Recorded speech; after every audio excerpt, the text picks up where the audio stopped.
Es que ya es el cierre, sí. Adelante, senador. Sí, quiero primero, señor presidente, entregarle el voto particular del grupo parlamentario del PRD.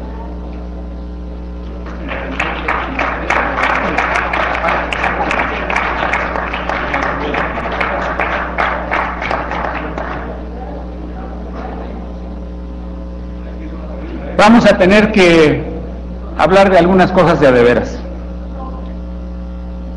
Aquí el senador Salvador Vega dijo que cómo era posible que alguien imaginara que este dictamen había sido hecho en los Estados Unidos. Creo que tiene razón. Este dictamen no se hizo en los Estados Unidos, pero tampoco se hizo aquí. Este dictamen se hizo en la oficina del presidente de la República, con su gabinete más cerrado y con unos cuantos senadores, muy poquitos. Por eso nunca se filtró. Pero el senador Vega no sabe cómo son estas cosas, y les voy a decir cómo son. Aquí hay intereses muy grandes. Cuando alguien está en la posibilidad de ganar una candidatura presidencial o de ser presidente de la República, de manera casi natural lo empiezan a rodear los intereses nacionales y los intereses internacionales. Y todos sabemos qué es lo que los Estados Unidos y esos intereses han buscado por mucho tiempo, no es de ahora. Cuando se está en ese nivel y se va a Estados Unidos y se dice que uno no está a favor de la privatización de Pemex, de inmediato hay una molestia y hay un rechazo. Entonces aquí lo que hemos visto es lo que ha sido la historia política de México. Las compañías petroleras ofreciendo su apoyo para ser candidatos. Y lo digo con toda autoridad, porque me tocó estar en una reunión con Vicente Fox, donde a él y a mí nos ofrecieron ser su candidato, con una gran diferencia: él lo aceptó y yo lo rechacé.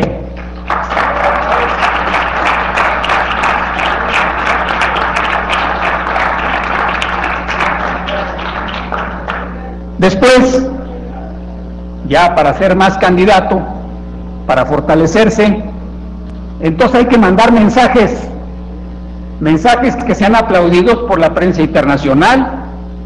Claro, hay mucha gente que de buena fe o por sus propios intereses cree que lo que se necesita en México es privatizar el petróleo, abrirlo plenamente a la inversión privada. Y eso es lo que ha ocurrido. El candidato Enrique Peña empezó a mandar mensajes y después lo hizo público, y cuando lo hizo público aquí lo negaron y se dijo que cómo era posible que se dijera que el presidente estaba ofreciendo una reforma constitucional para abrir el petróleo a la inversión extranjera, y eso fue lo que ocurrió. Y claro, cuando uno les da por su lado, pues entonces vienen los apoyos, y entonces vinieron los aplausos del momento de México. El momento de México era el interés de los inversionistas para que se abriera el petróleo mexicano. Sin embargo, ese momento se nos ha ido esfumando, porque las expectativas no se están cumpliendo, y lo que pasó es que Enrique Peña Nieto nos metió en un callejón sin salida. O se abre el petróleo a la inversión extranjera, o hay una crisis financiera. Esa es la circunstancia en la que hoy se encuentra nuestro país. Eso no tenía por qué ser así.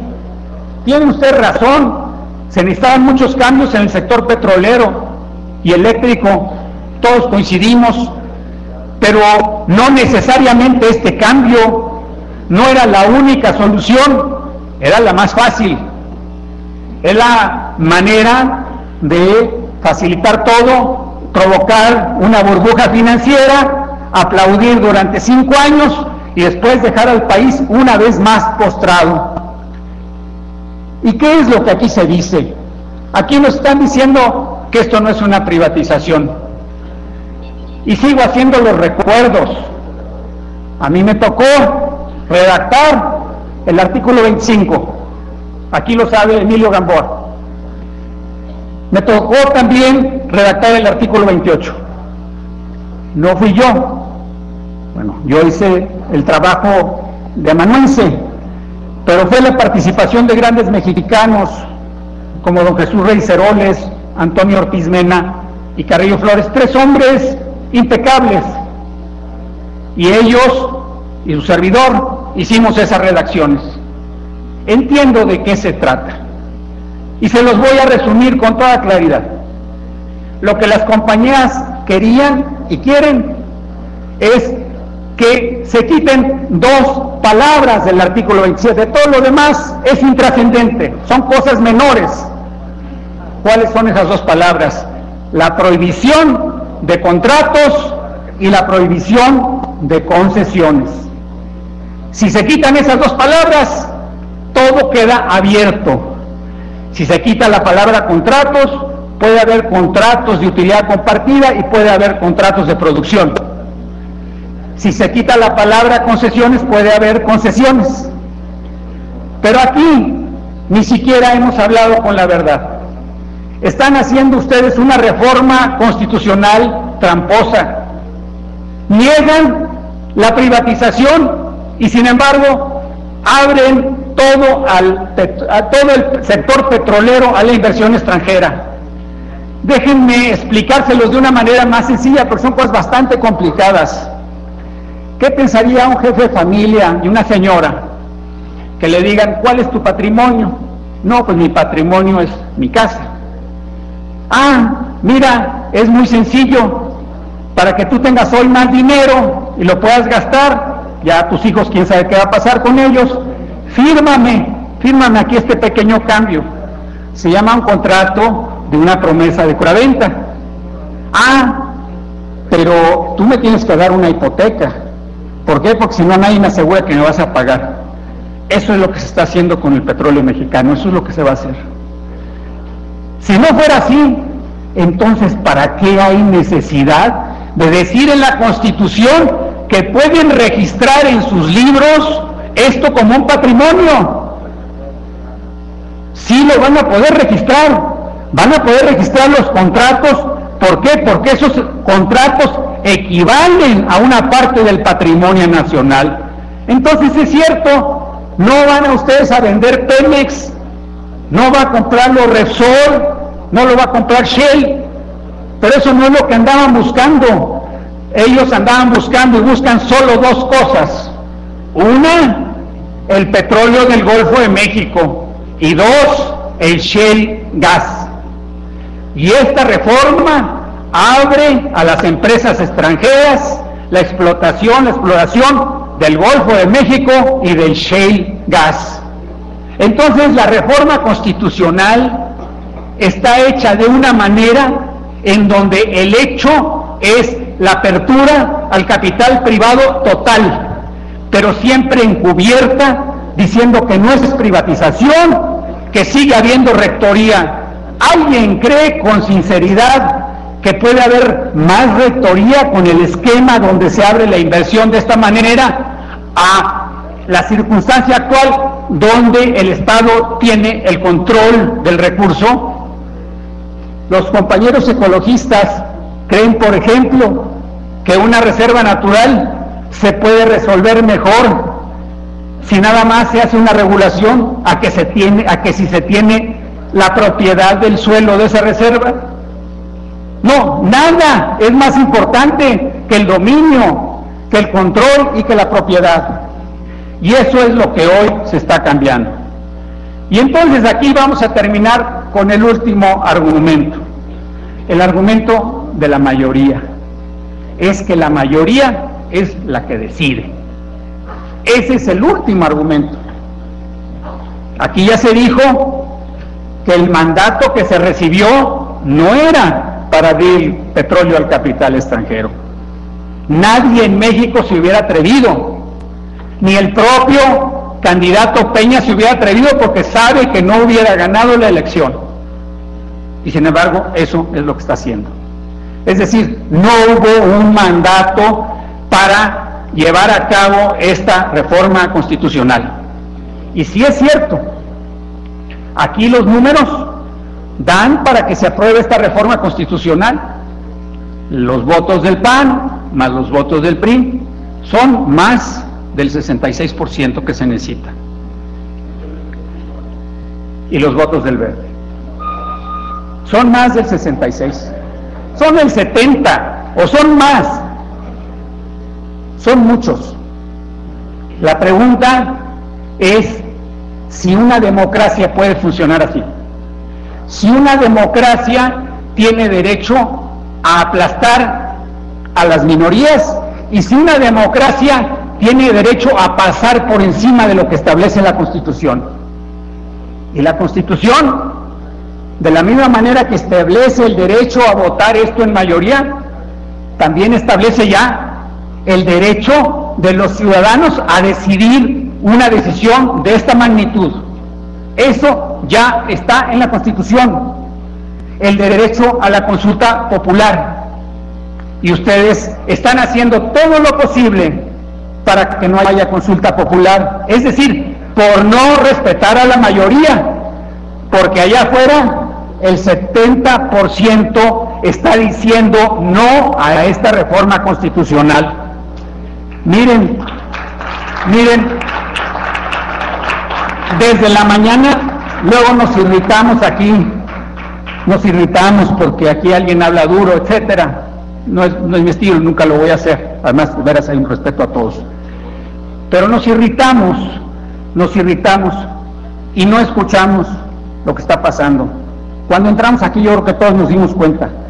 Desde que entramos aquí, la gente ha estado golpeando las barreras de seguridad de manera incesante. ¿Qué quiere decir eso? Quiere decir que están en contra y quieren decir que nos están pidiendo que les escuchemos. Y eso es lo que no se está haciendo. No se está escuchando aquí al 70% que no quiere esta reforma. Y ahora lo que nos importa, y creo que es lo que a ustedes y a nosotros nos importa, es cuáles van a ser las consecuencias de esta decisión. Yo creo que por lo pronto se dice que es una gran decisión histórica, benéfica para el país.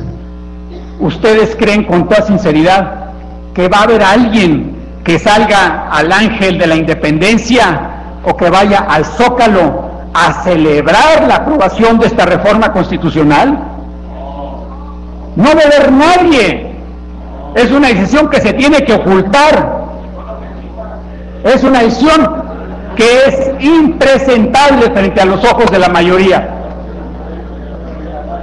Esta decisión, desafortunadamente, no nos va a dar más desarrollo económico, porque lo que estamos haciendo es petrolizando adicionalmente la economía.